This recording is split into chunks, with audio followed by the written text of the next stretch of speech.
Coverdale Bible, the Prophet Daniel. What Daniel containeth. Chapter 2.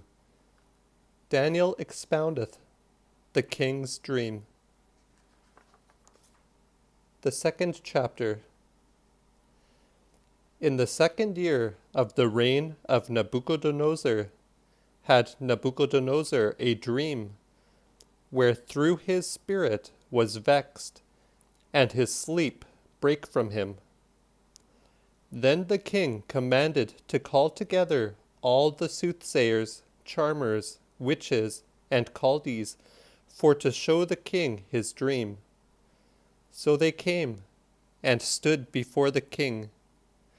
And the king said unto them, I have dreamed a dream, and my spirit was so troubled therewith, that I have clean forgotten what I dreamed. Upon this the Chaldees answered the king in the Syrians' speech, O king, God save thy life for ever.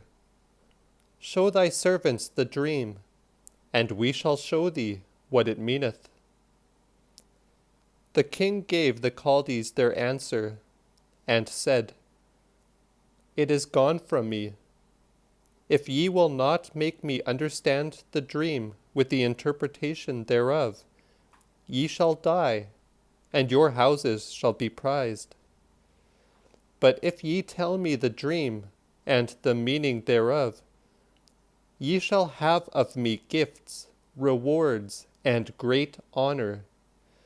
Only show me the dream and the signification of it. They answered again, and said, The king must show his servants the dream, and so shall we declare what it meaneth. Then the king answered, saying, I perceive of a truth that ye do but prolong the time, for so much as ye see that the thing is gone from me. Therefore, if ye will not tell me the dream, ye shall all have one judgment. But ye feign and dissemble with vain words, which ye speak before me, to put off the time. Therefore tell me the dream, and so shall I know, if ye can show me what it meaneth. Upon this the Chaldees gave answer before the king, and said, There is no man upon earth that can tell the thing which the king speaketh of. Yea, there is neither king, prince, nor lord that ever asked such things at a soothsayer, charmer, or Chaldeer. For it is a very hard matter that the king requireth. Neither is there any that can certify the king thereof, except the gods, whose dwelling is not among the creatures. For the which cause the king was wroth with great indignation, and commanded to destroy all the wise men at Babylon. And the proclamation went forth that the wise men should be slain. They sought also to slay Daniel with his companions. Then Daniel inquired Arioch, the king's steward, of the judgment and sentence that was gone forth already to kill such as were wise at Babylon. He answered and said unto Arioch, being then the king's deputy, Why hath the king proclaimed so cruel a sentence? So Arioch told Daniel the matter. Upon this went Daniel up, and desired the king that he might have leisure to show the king the interpretation. And then came he home again, and showed the thing unto Ananias, Mishael, and Azarias his companions, that they should beseech the God of heaven for grace in this secret, that Daniel and his fellows with other such as were wise in Babylon perished not. Then was the mystery showed unto Daniel in a vision by night. And Daniel praised the God of heaven. Daniel also cried loud and said, Oh, that the name of God might be praised for ever and ever, for wisdom and strength are his own. He changeth the times and ages. He putteth down kings. He setteth up kings. He giveth wisdom unto the wise, and understanding to those that understand. He openeth the deep secrets. He knoweth the things that lieth in darkness.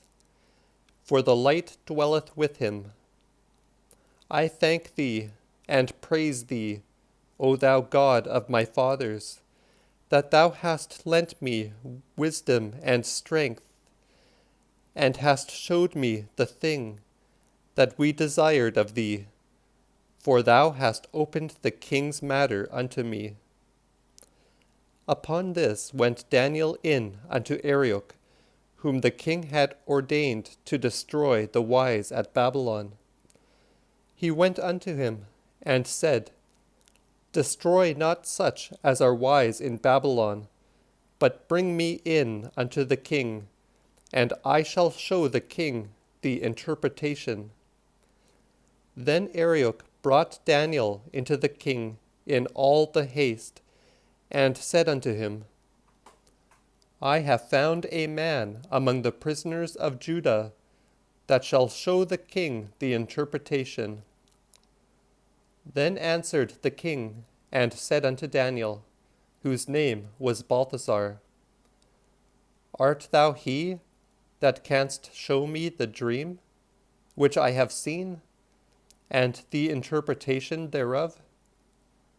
Daniel answered the king to his face, and said, As for this secret, for the which the king maketh inquisition, it is neither the wise, the sorcerer, the charmer, nor the devil conjurer that can certify the king of it. Only God in heaven can open secrets, and he it is that showeth the king Nebuchadnezzar what is for to come in the latter days. Thy dream, and that which thou hast seen in thine head upon thy bed, is this. O king, thou didst cast in thy mind what should come hereafter. So he that is the opener of mysteries telleth thee what is for to come. As for me, this secret is not showed me for any wisdom that I have, more than any other living, but only that I might show the king the interpretation, and that he might know the thoughts of his own heart. Thou, king, sawest, and behold, there stood before thee a great image, whose figure was marvelous great, and his visage grim.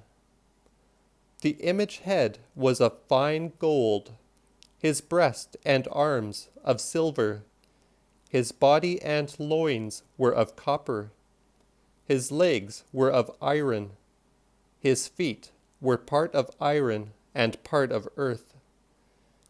This thou sawest, till the time that, without any hands, there was hewn off a stone, which smote the image upon the feet, that were both of iron and earth, and brake them to powder. Then was the iron, the earth, the copper, the silver, and gold broken altogether in pieces, and became like the chaff of corn, that the wind bloweth away from the summer floors, that they can no more be found. But the stone that smote the image became a great mountain, which fulfilleth the whole earth. This is the dream, and now will we show before the king what it meaneth.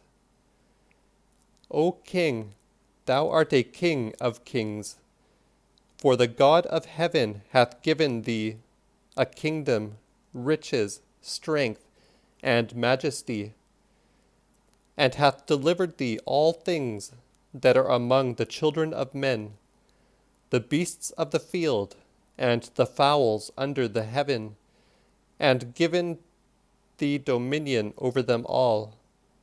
Thou art that golden head. After thee there shall arise another kingdom, which shall be less than thine. The third kingdom shall be like copper, and have domination in all lands.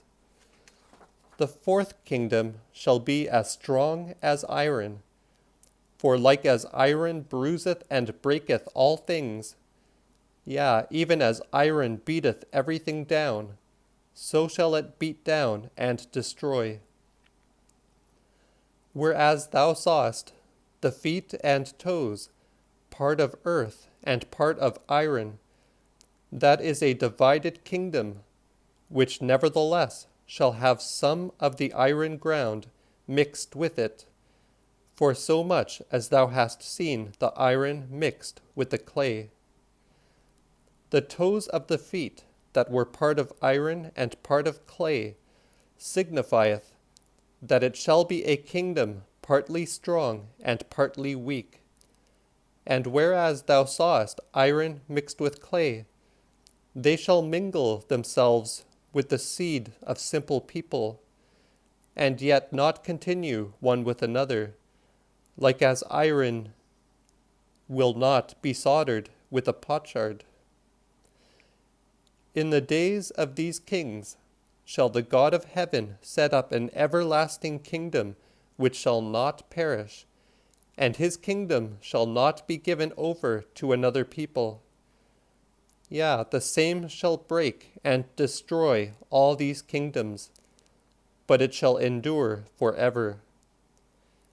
And whereas thou sawest that without any hands there was cut out of the mount a stone, which brake the iron, the copper, the earth, the silver, and gold in pieces, by that hath the great God showed the king what will come after this. This is a true dream, and the interpretation of it is sure. Then the king Nebuchadnezzar fell down upon his face, and bowed himself unto Daniel, and commanded that they should offer meat offerings and sweet odors unto him. The king answered Daniel, and said, Yea, of a truth, your God is a God above all gods, a Lord above all kings, and an opener of secrets, seeing thou canst discover this mystery. So the king made Daniel a great man, and gave him many and great gifts. He made him ruler of all the countries of Babylon, and lord of all the nobles that were at Babylon.